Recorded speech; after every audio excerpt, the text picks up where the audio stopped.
ಗಂಡನ ಕೋಪವನ್ನು ಸಹಿಸಬಹುದು, ಆದರೆ ಉದಾಸೀನತೆಗಿಂತ ಕ್ರೂರವಾದ ಶಿಕ್ಷೆ ಇನ್ನೊಂದಿಲ್ಲ.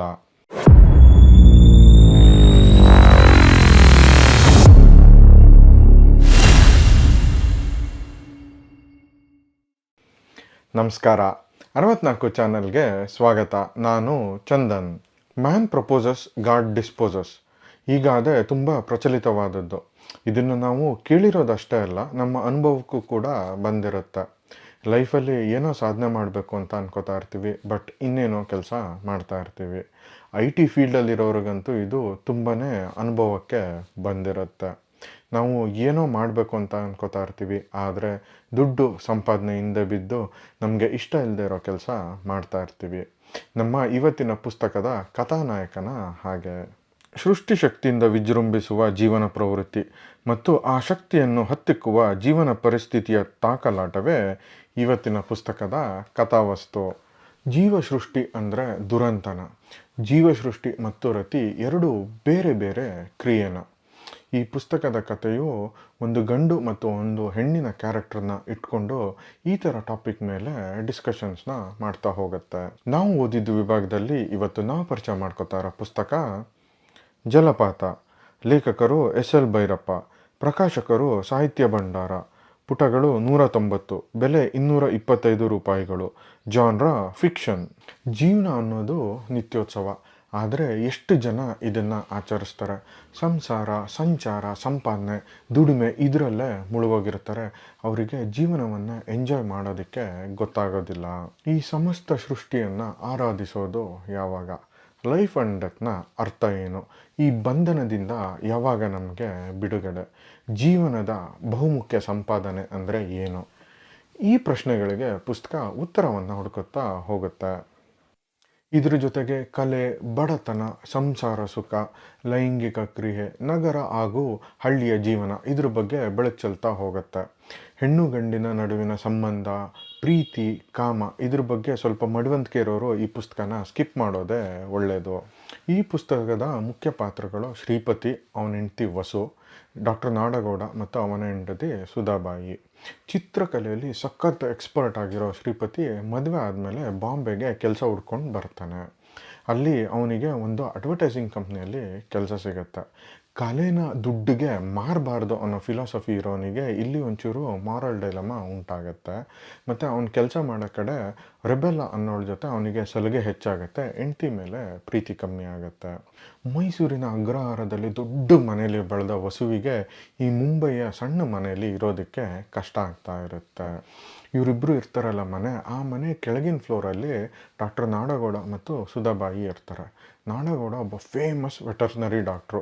ಈ ಪ್ರಾಣಿಗಳ ತಳಿಗಳು ಮತ್ತು ಅದರ ಸಂತಾನೋತ್ಪತ್ತಿ ಮೇಲೆ ಅವನು ರಿಸರ್ಚ್ ಮಾಡ್ತಾ ಇರ್ತಾನೆ.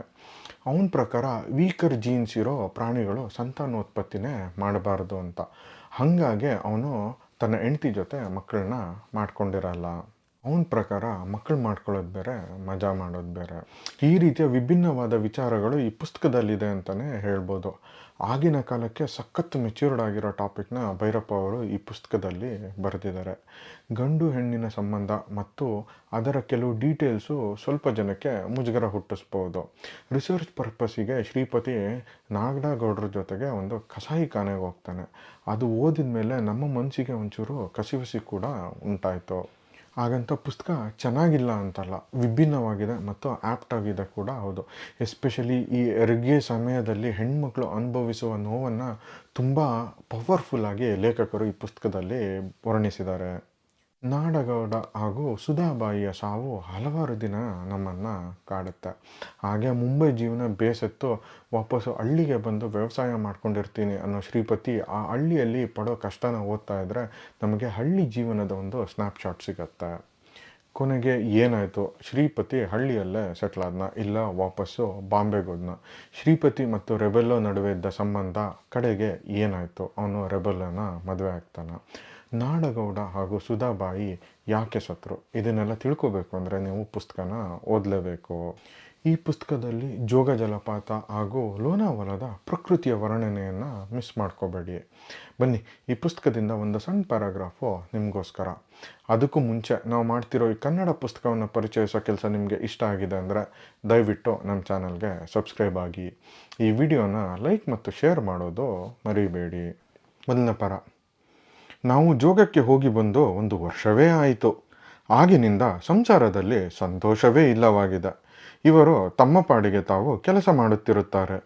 ಮೊದಲು ಇವರು ಕೆಲಸ ಮಾಡುವಾಗಲೂ ಸದಾ ನನ್ನನ್ನೇ ಧ್ಯಾನಿಸುತ್ತಿರುವರೇನೋ ಎಂಬ ಭಾವನೆಯು ನನ್ನಲ್ಲಿತ್ತು. ಈಗ ನನ್ನ ಮನಸ್ಸಿನಲ್ಲಿ ಆ ಭಾವನೆಯೇ ಇಲ್ಲ. ಯಾವಾಗಲಾದರೂ ಒಮ್ಮೊಮ್ಮೆ ನನ್ನ ಮೇಲೆ ರೇಗುತ್ತಾರೆ, ಅದು ವಿನಾಕಾರಣವಾಗಿ. ಮೊದಲು ಹಾಗೆ ಮಾಡುತ್ತಿರಲಿಲ್ಲವೆಂದಲ್ಲ, ಆದರೆ ಕೋಪ ಮಾಡಿಕೊಂಡ ಅರ್ಧ ಗಂಟೆಯಲ್ಲಿ ಅದು ಇಳಿಯುತ್ತಿತ್ತು. ನಾನು ಹತ್ತ ಹೋದರೆ ಸಾಕು, ಅವರ ಪ್ರಯತ್ನವನ್ನು ಮೀರಿ ಮುಖದಲ್ಲಿ ನಗುವು ಬಿರಿಯುತ್ತಿತ್ತು. ವಸು, ನೋಡಿಲಿ ಎಂದು ಮಾತನಾಡಿಸುತ್ತಿದ್ದರು. ಈಗ ಒಮ್ಮೆ ಕೋಪ ಬಂದರೆ ಅದು ಆರುವುದೇ ಇಲ್ಲ. ಉದಾಸೀನವಾಗಿ ಇದ್ದು ಬಿಡುತ್ತಾರೆ. ಗಂಡನ ಕೋಪವನ್ನು ಸಹಿಸಬಹುದು, ಆದರೆ ಉದಾಸೀನತೆಗಿಂತ ಕ್ರೂರವಾದ ಶಿಕ್ಷೆ ಬೇರೆ ಯಾವುದೂ ಇಲ್ಲ. ಈ ಶಿಕ್ಷೆಗೆ ನಾನು ಮಾಡಿರುವ ತಪ್ಪೇನು? ಇನ್ ಕೇಸ್ ಈ ಪುಸ್ತಕವನ್ನು ನೀವು ಆಲ್ರೆಡಿ ಓದಿದರೆ ನಿಮ್ಮ ಅನಿಸಿಕೆನ ಕಮೆಂಟ್ ಮೂಲಕ ತಿಳಿಸೋದು ಮರಿಬೇಡಿ. ಮುಂದಿನ ವಾರ ಹೊಸ ಪುಸ್ತಕದೊಂದಿಗೆ ನಿಮ್ಮ ಮುಂದೆ ಬರ್ತೀವಿ. ಅಲ್ಲಿಯವರೆಗೂ ಓದಿ ಮರಳಾಗಿ. ವಿಡಿಯೋ ನೋಡಿದ್ದಕ್ಕಾಗಿ ಧನ್ಯವಾದಗಳು. ನಾನು ಚಂದನ್, ಸೈನಿಂಗ್ ಆಫ್.